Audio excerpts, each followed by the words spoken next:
Hello and welcome to today's video. This is the September flip through of this bright pink bullet journal, which is the one that if you've been here before you'll know that I'm setting up for my little cousin. So I have set this up now and I'm just doing the monthly flip throughs. I will also be doing a more time-lapse version when I set up my own bullet journal. So this is just a flip through, but then when I do my own it'll be a flip through at the end with the usual time lapse.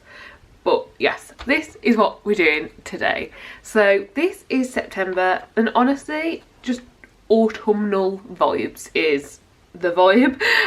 So I've ended up using a lot of craft paper, a lot of like old book paper, and then like a lot of mushrooms and leaves and acorns and like forest friends and a lot of brown. So that is what we're going with here. So yeah, that's the basics of it. We have on this page our main title, so Hello September. I don't know, I've never done this hello thing before. Maybe I like it, maybe I don't, haven't decided yet. And then a mini calendar, and then on this side of the page we've got goals, and this basically just any goals you have for the month, you can write them down there. I think this has turned out really cool. It looks cool, it looks nice. Both the stickers I already owned, the paper I already have, and the more recent pictures that I printed out from Canva have just worked really well in this, and yeah, I'm really impressed with it. If we flip over to the next page, you'll see that we've got the September monthly view. We've gone for very much the same vibe as the first page, but more of it centred towards the lower half. And then we've got the actual big calendar in the middle. So each of the days of the calendar are either 5 squares by 5 squares or 6 dots by 6 dots, depending on how you count it. And yeah, this is just a monthly calendar. There's enough room to write everything in, there's enough room to have what you need. And I've just decorated it with the same general things. Moving on to the next page, this is a brain dump. We normally have the brain dump the next page over, but when I was setting this up I accidentally left this page blank and did the next page with our tracker page, the page over. So I just moved the brain dump forward just for this month.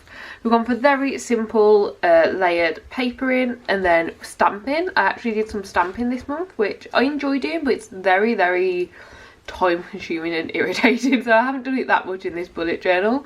But yeah, we've got brain dump here, and then I just did a basket down the bottom. Then the next page, which is the one that is normally the previous page, is our trackers. On this side we've got mood, and I decided to do this big autumnal leaf, and then you can colour in each section of the leaf depending on the day and end up with a colourful leaf that shows you your mood. On this side of the page we just did the rest of the trackers as a calendar setup. So we've got these little tiny calendars, and if you do the thing on the day, so for instance if you read on the first, you'll grab your pen and colour in over the number 1, and that is how you track it. So yeah, nice and simple, but again I'm just really liking this setup. I'm a very autumnal person myself. This is the month that I probably like vibe with the most.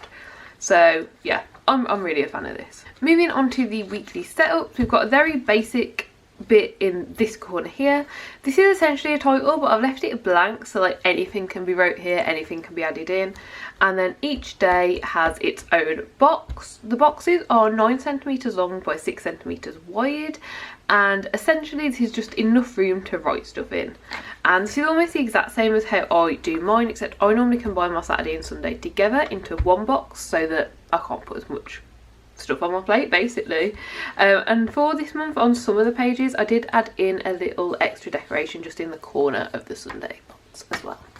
So this is the second week setup, this is the third week setup, and this is the 4th week setup. And then finally moving on to our final setup of the month, this is our 10 things to be grateful for. These boxes are 3 centimeters by 6 centimeters, and each one is big enough to properly write down something that you're grateful for throughout the month. And then over on this side of the page we've got our playlist, and I'm really happy with how this turned out. We have a couple of forest creatures up the top and then some grass down the bottom. It's very simple, very easy, but I think it's turned out looking really cool, especially with this craft paper being our actual square. So yeah, that is our entire September setup. I do hope you enjoyed the video. Do give it a like if you liked it, subscribe down below if you'd like to see more content like this, and hopefully I will see you next time. Bye!